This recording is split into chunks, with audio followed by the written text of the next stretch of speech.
Have you ever had a feeling, a sense that something isn't quite right? Like the world is holding its breath, waiting for something to happen? It was the summer of 1997, in a small, sleepy town in the Midwest. Everything about that night felt ordinary. The roads were quiet, almost too quiet. The air was still, unnervingly so. The faint glow of streetlights painted the sidewalks in shades of amber, their flicker almost ghostly. But inside an old convenience store, perched at the edge of town, a different story was unfolding. One that would change everything. Lisa, a college student working the night shift, unlocked the glass door and stepped inside, the faint click of the lock echoing behind her. She had taken this job to save for her tuition, but tonight, something felt off. The store was old, the kind of old that crept into your bones, with flickering fluorescent lights that buzzed faintly overhead. Shelves stocked with stale snacks seemed to stretch endlessly into the shadows. Her only company? A dusty radio perched on the counter, playing soft rock hits from the 80s, its static-filled melodies barely cutting through the oppressive silence. She settled in, sipping her coffee, scrolling through her notes for an upcoming exam. The rhythmic ticking of the wall clock echoed in the stillness.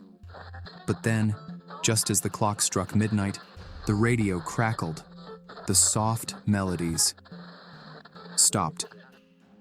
For a moment, it felt as if the entire world had frozen. The air was heavy. Too heavy. Lisa's heart skipped a beat. Something was wrong. The bell above the door jingled. A man walked in, tall, looming, wrapped in a heavy trench coat. His face was hidden in shadow, his features impossible to make out.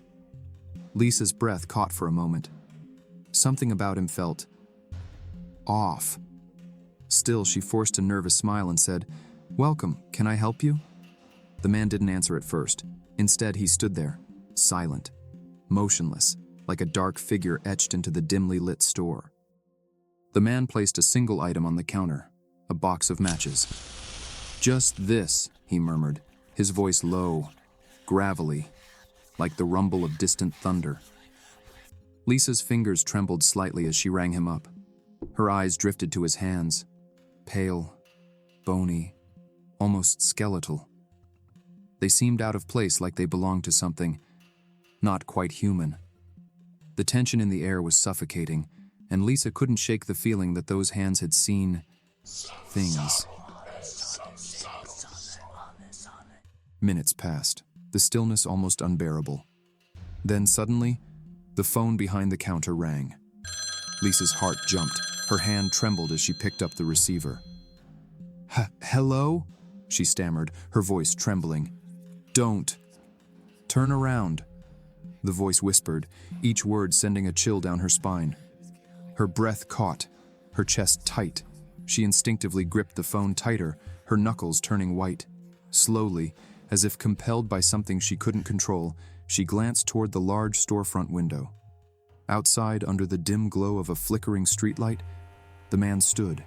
He didn't move. He didn't blink. He just stared. In his hand, he held a single lit match, its flame dancing against the darkness. The lights went out, a sudden suffocating darkness. The faint hum of the refrigerator units stopped. For a moment, the world seemed to hold its breath. Darkness engulfed the store save for the faint orange glow of the match.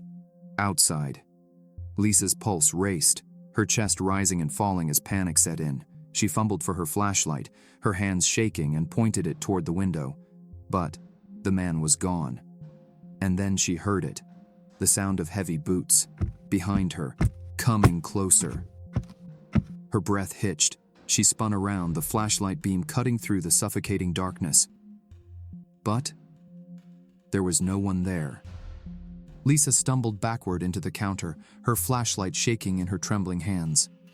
Her breath quickened, her chest heaving, as her eyes darted around the room.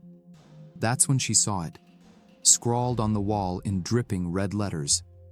"Light the fire." Her head snapped toward the sound. The man was back, standing inches away, his gaunt face illuminated by the flickering flame of a match. "It's time," he whispered, his voice cold. Final.